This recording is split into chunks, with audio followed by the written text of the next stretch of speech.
I didn't think this story was gonna be as scary as it was, but it definitely is, so let me just start. So this guy says that when he was younger, one of his distant aunts passed away. He says that he really didn't know her, but he could tell the big impact that her death made on the family. Since they all traveled into the town that she passed away at, they sent him to go and spend the night with his cousins. He explains how they weren't gonna stay at the cousin's house, but at their cousin's grandmother's house. He had never met their grandmother until then, and he explains how she was really nice and even asked him to call her Mama Carmen.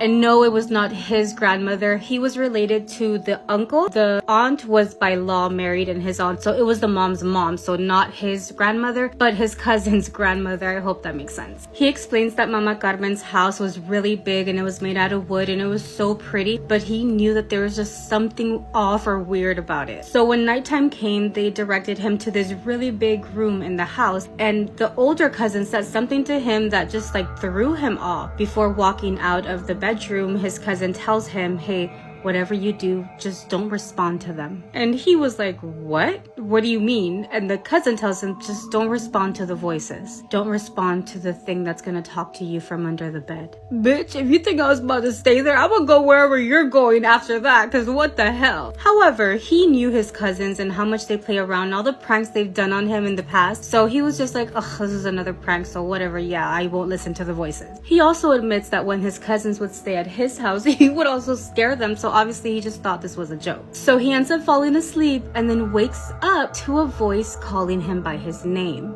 Felipe. He thought he was dreaming, but as he opened his eyes, he could have sworn that he heard that last little Felipe. Not me giving myself goosebumps right now. So he's laying there very still, awake, and hears nothing. And as he's drifting off to sleep again, he hears that voice again. Felipe.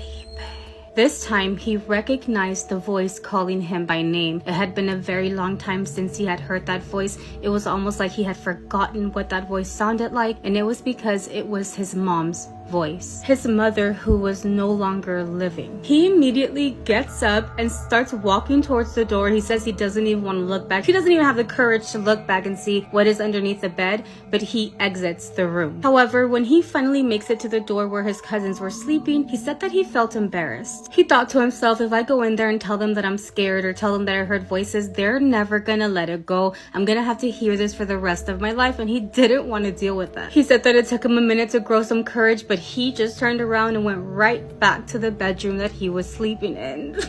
He walks down the hallway, goes into the room, lays down, and he's laying there for a good minute. And finally, he is drifting off to sleep, and that is when he hears the voice again. Felipe, I forgive you. You have nothing to forgive me for, he said, half asleep, responding to the voice. You wish for me to die, but I forgive you. The voice responded. So this is where Felipe finally starts telling us a story about what happened with his mom back when she was alive. And he says that he has to confess something that he had never told anyone. His mom was really sick, so sick that she fell into like some sort of paralysis on her body. And he had to take care of the mom because the dad basically abandoned them when this happened because he couldn't deal with it. So can you imagine, like, the mom fell into paralysis, the dad left because he just couldn't deal with it, and he left his son to take care of a fully grown adult. He does say that the dad did continue to send them money just to help out around the house, but he never showed up. He stopped playing outside with the neighborhood kids. He stopped doing his homework. He didn't go to school anymore. And all he did all day long, 24/7, was to take care of his mom. And he admits that at that time, he really hated his life and everybody who was in it. And yes, it's true. He really wished for his dad to die for doing this to him, but he also admits that he wished for his mom to die as well. He says that he doesn't wish her dead the same way he wished his dad dead. He wished her dead just so that she can get some peace, so that she wouldn't be in pain, and so that he can also just be a kid again. And he says that it was really hard to take care of her because she couldn't eat by herself, she couldn't shower by herself, she couldn't even go to the restroom. So it was things that he had to do for her, and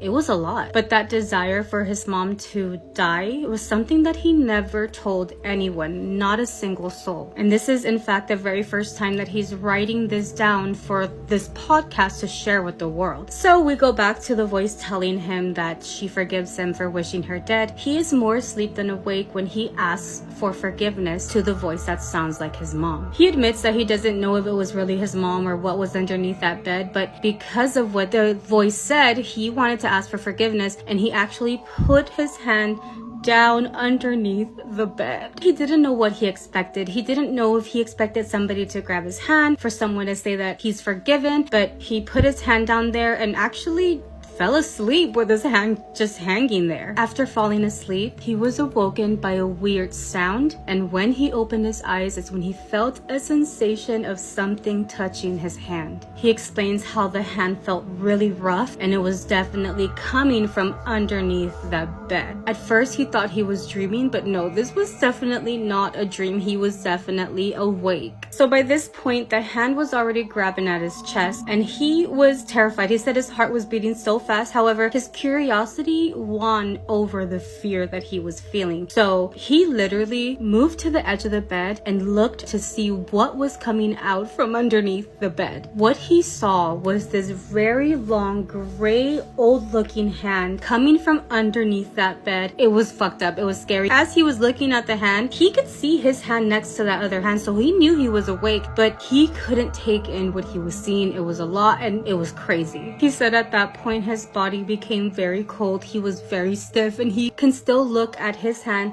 and at the hand grabbing at it now, like they're trying to pull him down. And in that very moment, as he's being pulled down, the voice is saying, "I forgive you. I forgive you. I forgive you." Over and over again. It was at this moment that voice completely changed. It didn't even sound like his mom's voice anymore, and it sounded like it was making fun of him. So now the voice was like mocking him, saying, "Do you forgive me? Do you forgive me?" Like over and over. He said that the way the voice changed was like it was using his mom's voice, and then all of a sudden it was just not his mom at all. So like it was trying to trick him. For some reason, this reminds me of Leprechaun. Have you guys seen it, where like his voice changes? That was also the moment where he remembered what his cousin told him. If a voice is talking to you, do not respond. He wanted to take that advice, so he decided to stay quiet, but at that moment, it was too late. He had already talked back to the voice. Without knowing what to do, he said that he literally bit his mouth so that he wouldn't talk anymore, closed his eyes, and just stayed very still. He even tried to like let go of the hand that was holding him, but the more he tried to let go of the hand, the more the hand was trying to pull him underneath the bed. "Felipe, let me go. I'm getting scared. I can't do it. Felipe, let me go. Felipe, let me go." That's what the voice was telling him now. He finally understood that that was not his mom. That was not his mom's ghost. That was not his mom at all. It was actually the complete opposite of what his mom was. So he fought. He said that he fought for the longest time. He tried to hit. He tried to hold on to the bed. He was not about to let this thing drag him under. And he was successful because it finally like let go of his hand from all the fighting that he was doing. And when that happened, he immediately turned to like the side of the bed where the wall is, where that thing cannot reach him. He said that he sat there next to the wall on the bed, just like waiting for a hand to come up and try to get him again. And it was like the longest silence he had ever experienced. But that was also when the sun finally came out and he heard somebody in the kitchen. He literally jumped off the bed to the door into the kitchen, and it was Mama Carmen that was in there. He told Mama Carmen everything that had happened in the bedroom the entire night. He admits that she never interrupted him. She heard everything he had to say. When he finally finished telling her what happened, she just looked at him, smiled at him, and said, "You shouldn't give anything that much importance." That surely it was a hallucination or he was dreaming. That maybe it was because of him going to the cemetery and funerals because of that aunt that passed away that might have caused him to hallucinate or have these types of dreams. She also asked him not to pay attention or to listen to his cousins because they're little scaredy cats and they also love scaring people but were scared as well. She told Felipe that they used to sleep in that bedroom and then didn't want to sleep in that bedroom anymore, so maybe they made it up so that no one could sleep in there.